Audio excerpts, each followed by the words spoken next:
Hi Max. Hi Tom, how are you? Doing okay given the fact we're still in this horrible pandemic. Hope you're okay. I'm here today with my friend, the novelist Max Gross, who's in New York.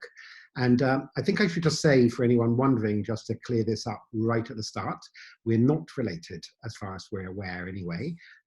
I know that Max's grandfather, Sam Gross's parents come from Odessa in Ukraine.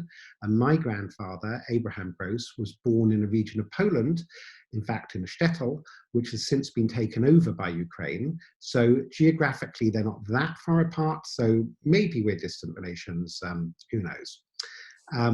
One thing we do have in common is that Max, like me, is a journalist, although he does different kind of journalism, mainly commercial real estate journalism. So what is also of interest is that I'm here today because I wanted to speak to Max about a novel he's written, which in theory anyway is quite far removed from real estate journalism. And I found it a very interesting and original new novel published a couple of months ago called The Lost Shtetl. Max kindly sent me a copy, so I was lucky enough to be one of his earliest readers. As I mentioned, it's called The Lost Shtetl. A shtetl, for anyone who doesn't know, was a Jewish kind of small village or town, usually in Poland or Russia or Ukraine. And there are no shtetls today because they were wiped out by the Nazis or by even before that in some cases. So Max, just first of all, I mean, what gave you the idea to write a book like this? And maybe just for those who haven't read it, just tell us briefly about the premise of the book. Sure. Well, Tom, the premise of the book is that there is a shtetl in Poland that is so hermetic and isolated that the Nazis overlooked them during World War II. And they live their lives and, they go about the way that they've always gone about, farming and, having all these inter-village squabbles and this, that, and the other thing until today they're sort of reawoken in 2020 or 2021. I got the idea for the book. There was a specific eureka moment for the book, which was I was reading a book about the Holocaust called "The War Against the Jews" by Lucy Davidic. Yeah, it's a great book, and it was very data heavy. It was one of these books that really did contain a lot of numbers and figures, and I just it does make you think about just the labor that went into something so evil as the Holocaust. And it makes you think a little bit just about the sweep of what the Nazis did during the Holocaust, which was like, every single one of these shtetls and towns, and there were hundreds of them throughout, Eastern Europe. They were all destroyed. And, as I was reading the book, I did have this moment where I was like, how is it that not one single one of these hundreds of things escaped their attention? And I suddenly thought, well, what if one did? And yeah. No, in fact, one of the reasons I just mentioned, during this COVID pandemic time we're now in, I was doing some more research about the one grandparent that I never met. I knew the other three grandparents, but the one who died before I was born, who was indeed born in one of these shtetls, and he managed to reach England beforehand with his parents and brothers, but the shtetl he came from was entirely destroyed. 5,000 people were killed in a 2-day period, shot in a ditch. And that shtetl, which was in Poland, is now a modern Ukrainian small town because Ukraine, the Soviets and Ukrainians came over, and the whole way of life for Yiddish speakers and so on was wiped out. And that's one of the reasons I was eager to read your book. But when I read it, it was also, I should point out, it's also very funny. Okay, it's serious, but I was laughing out loud. I mean, it's a humorous tale, and I should also say that it sounds so implausible that a shtetl could survive, not just the Nazis, but the modern Poland. How would anyone not know about it? They're hidden in the forest. You have Google Maps, you have air flights, you have modern transit. And I don't want to give away the story, but you came up with some very plausible explanations, which are just about believable, as how a shtetl with a couple of thousand people, without electricity, without running water, they don't know the rest of the world has moved on, and the rest of the world doesn't know they've been left behind. It's kind of, 1920 meets 2020 or something. So it's, you were very imaginative in that. So, I mean, did you have the plots sketched out from the beginning, or it sort of came to you during the writing process? Well, it was a little bit of both. I mean, I when I had that like first glimmer of an idea, I tried to write it in a bunch of different ways, and it never quite took. And my first thought was that I was going to be writing it in the 40s, like that this was going to be right after the war, and that the Jews of this village called Kreskol were going to almost like open up the bomb shelter, like they had just sort of survived the end of mankind, and then suddenly, what happened? And then it occurred to me, no, it's much better if it happens today. If like there would be no reason to disturb their slumber just because the war ended. And so I sort of had this idea, and I really wanted it to not be too much of a because it was already enough of a fantastic premise that I really did think that everything had to be sort of realistic in it, even if this didn't happen. I really had to think about the plausible elements that could make something like this happen, or else it just would, there could be no trespasses into magic or something like that. It really did have to sort of stay No, grounded. and I think you just about got away with it. I'm not going to go into the plot again to spoil it, but it is actually believable. And I also thought when I first read it that this would appeal to Jews, or should I say Ashkenazi Jews. Just for anyone watching this who doesn't know, the vast majority of Jews in the United States and Great Britain and some other Western countries, their grandparents or great-grandparents come from, for a larger part, Eastern Europe, and at least one of their grandparents or great-grandparents probably lived in the shtetl. And I thought, well, this will appeal to Ashkenazi Jews because there's kind of nostalgia, or to see their own origins. But then I realized I myself was maybe being a bit small-minded, because I was speaking, for example, a couple of days ago to an Italian friend of mine, Jordana. She's not Jewish, she's from Rome. She hadn't been familiar with the word shtetl. I briefly described the book's premise to her, and she said, but that's brilliant, of course I'd want to read it.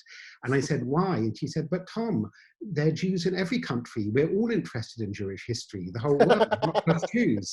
So of course she's right.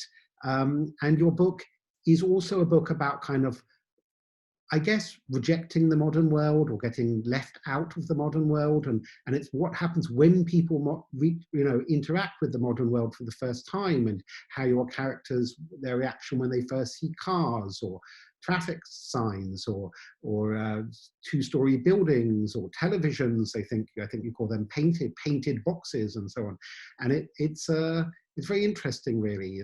I mean, did you from the beginning also want it to be a kind of modernity against, how it juxtaposes with the old world? Absolutely. I mean, it was always the central premise in my mind that this was going to be about the both the pleasures and disappointments of modernity. And one of the good things about doing a book that is about a town means that you can have a lot of different characters, and you can have a lot of different points of views, and you can sort of explore them. So there are people in the town who see the modern world and recognize the good things about it. And I'm no Luddite personally. I think that progress is a good thing. But I also think that it comes with very real drawbacks that we don't explore fully as a culture and a society. I do think that something is lost, in having everything available all at once, all the time. It's almost like you're like the child from the Twilight Zone who can just like, think something and then like, make it happen. There's, and I think I don't want to spoil my own books either, but there are a lot of, fables and poetic things that, are lost in that.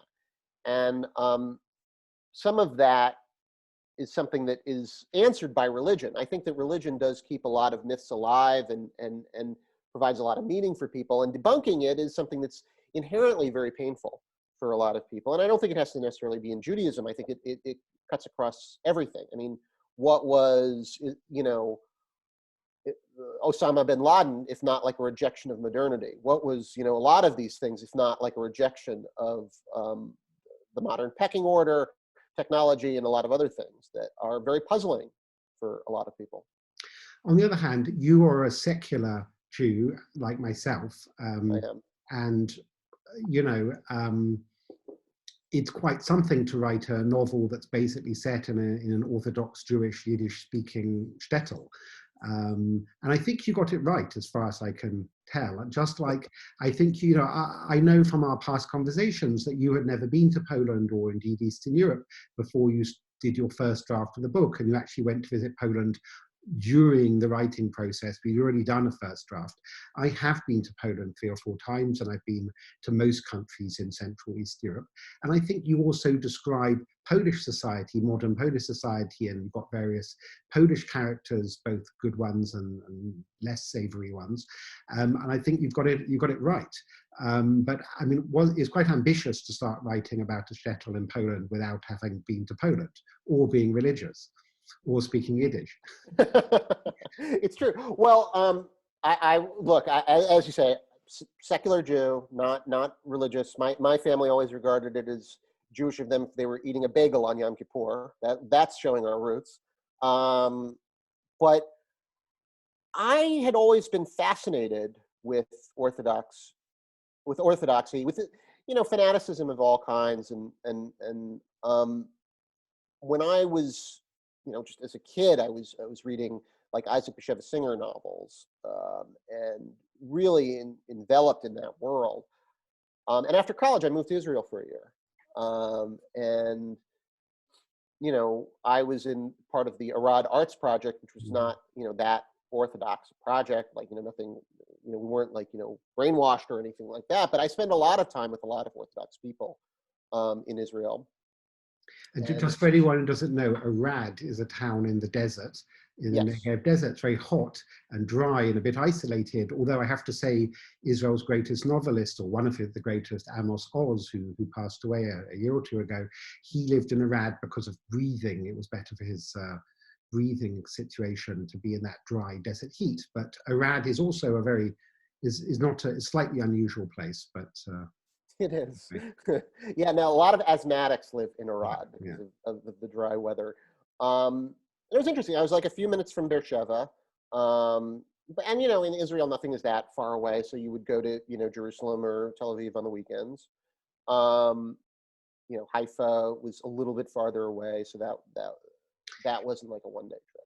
Still, you wrote a book that's very much set in Poland, both in Poland in a time warp, but also modern Poland. I mean, we have modern Polish politicians and footballers, soccer players, and modern scenes, and we have scenes in brothels and so on, Polish prostitutes and whatnot. So let me ask you, first of all, how did you find Poland, by the way, when you visited during the writing process? I was there for a short period of time, but I was sort of amazed at how preserved Krakow was. I mean, it didn't look that different from what I would imagine it would look like, 100 years ago. Warsaw, I imagine, would be a little bit different, and I think it was more heavily damaged during the war. Warsaw was significant. Warsaw was very dramatically bombed, and Krakow less so. So from the air. I mean, not only by the Nazis, but I guess at some points there was fighting from all sides, maybe the British, Americans, Soviets too. There was a lot of fighting there, less so in Krakow. But anyway, what were your impressions of the Poles and Polish society?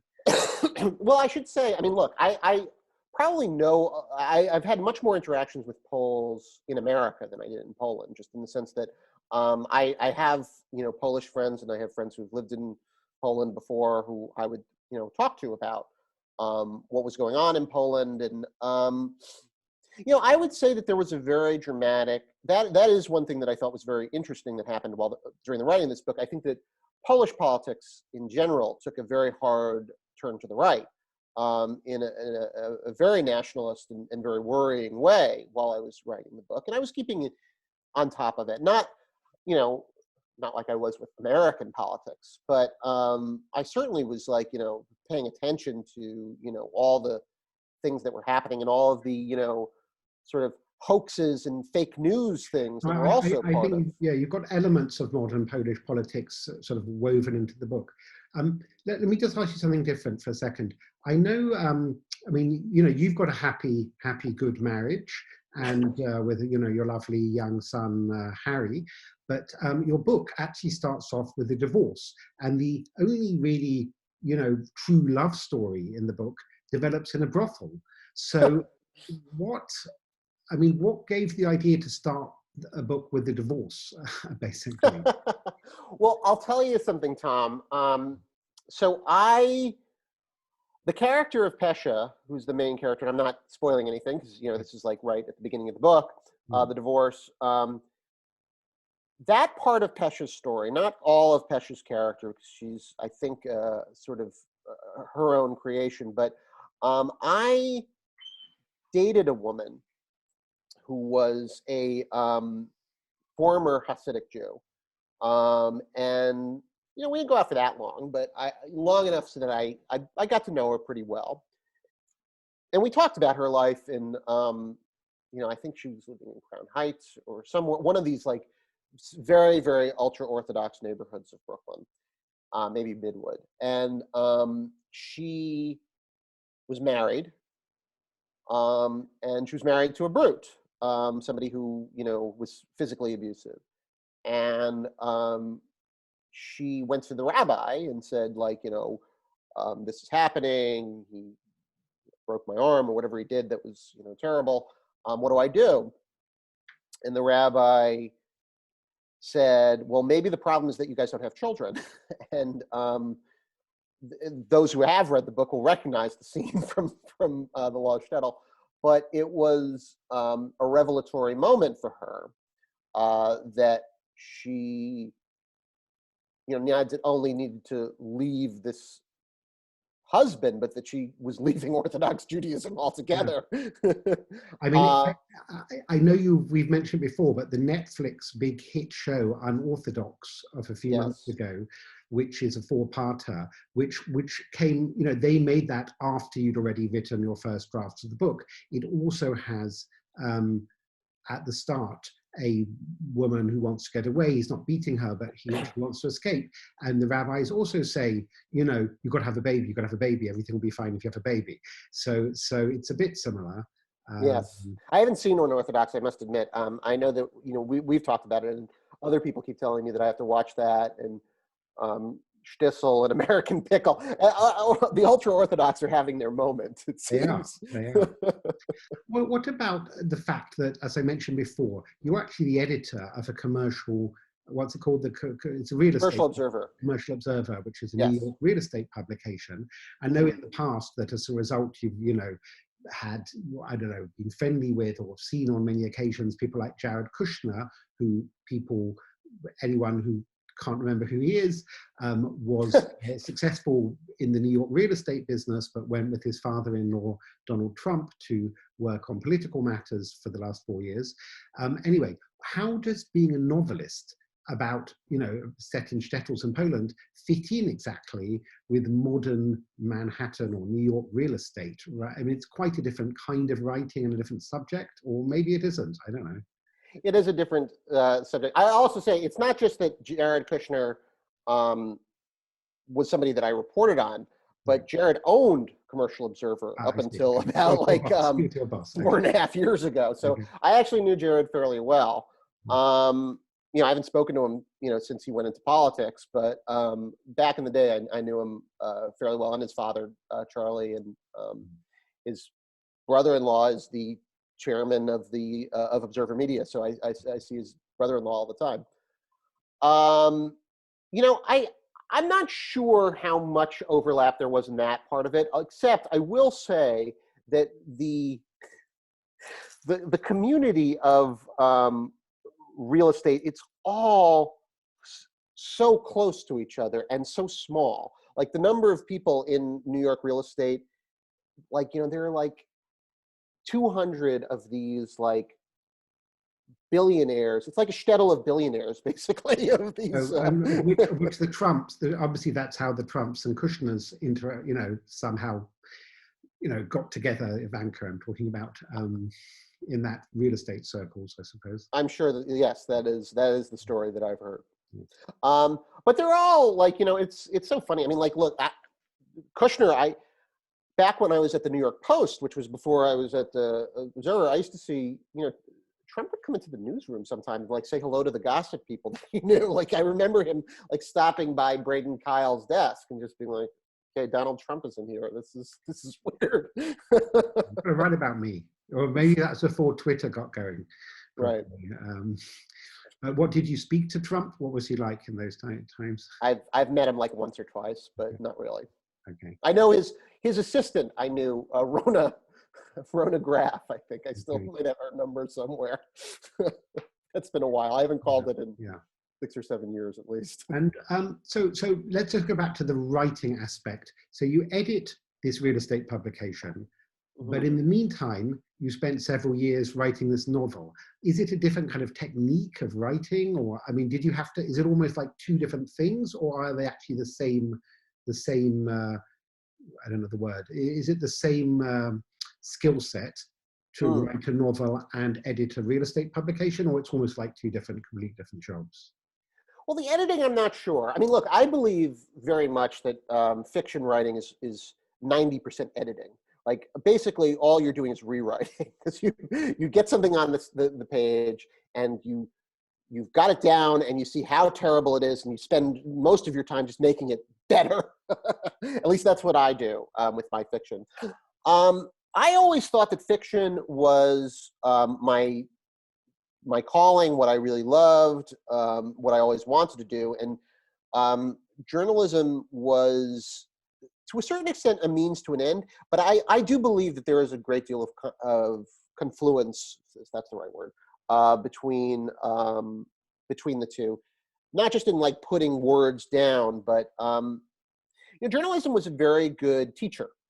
It taught you to respect the deadline.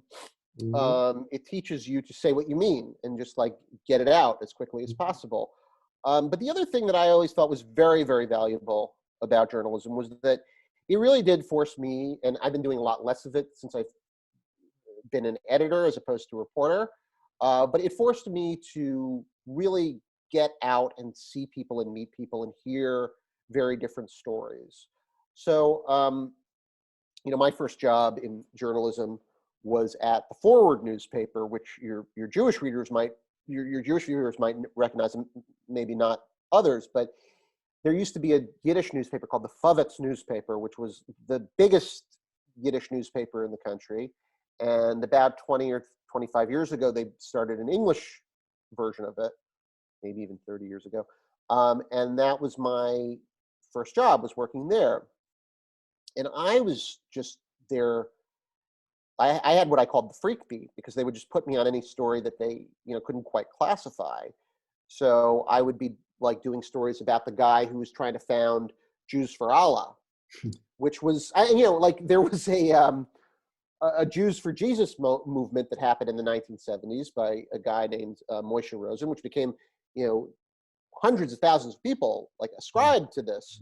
But Moshe Rosen was this, I guess, Jewish guy who suddenly believed that Jesus was the Messiah. And this was a Muslim guy who thought that the same thing could happen with Jews, who could believe that Allah was the prophet, but he wasn't Jewish at all. He was a very nice guy. And I would do stories about haunted, chest of drawers that was being auctioned on like eBay that had a Dybbuk living in them, like or according to the eBay description. And I would talk to these people who had like, these really fascinating stories and worldviews, and it was so much better than what I think I could have gotten if I had done what a lot of novelists had done, which was go into academia, in which, yes, I would have been comforted by, my books. I would have, gotten those voices through that, and I don't think you can discount that. But actually seeing the walk of life of a lot of other people was a very valuable thing as far as I was concerned. Yeah, I think you're right. I mean, journalism is very much about deadlines, and you have to be focused, and it probably is a good skill for writing a book. And people who haven't had that rigorous discipline, it's difficult, right? Writing books is much harder than lots of people think it is who haven't experienced it. Just one final question again about shtetls. I think one thing that fascinates me and maybe other people is that in many ways they were pretty backward places and provincial places, and yet a couple of generations, or even one generation after coming out of the shtetls, the most incredible array of successful people. I mean, the whole of modern science and medicine, not the whole, but a great part of it is by Jewish professors who were only one or two generations out of those rather backward shtetls. And show business, Hollywood, literature, classical music. Of course, there were also many non-Jews who've won Nobel Prizes and so on. But if I can just quote a Hungarian friend of mine said, "We in Hungary are very, very proud. 1/3 of our Nobel Prize winners are not even Jewish." Anyway, it's very interesting, this whole world of the shtetl, which you describe in your book, of the debates between the rabbis and so on, which seems a bit almost petty, but actually that intellectual rigor led to all kinds of later on, we know that people like Sigmund Freud and Karl Marx, both of them, their grandfathers were rabbis. So it leads people to found completely different things like Marxism and psychoanalysis and all kinds of medical breakthroughs and whatnot. So I think that this whole world of the shtetl is a fascinating one anyway, I think. I agree. It's funny. You mentioned my happy marriage. My wife is a lawyer. And that's one of the things that they teach you in law school, is that you're not there to really learn the law. You're there to think. You're there to learn how to think about the law. And the yeshiva was the same thing. There was never a right answer to anything that the rabbis were debating. It was a constant, ongoing debate. And somebody, I think it was Nicole Krauss, the writer. I don't know if you know her, but she said this on a Zoom that I was on recently. She was like, that the rabbis used to say that if you reached a conclusion, you failed. Your argument failed, because it should never reach a conclusion. And, I mean, I don't know how much study you've ever given to a page of Talmud, but oh my God. No, I haven't, but maybe maybe because maybe my grandfather did, it's somehow inbred into me, and therefore it's constantly thinking and questioning and re-examining things from all viewpoints, and that there's a kind of constant work, which in the end often does produce breakthroughs, not by myself, but by others in science and various other fields.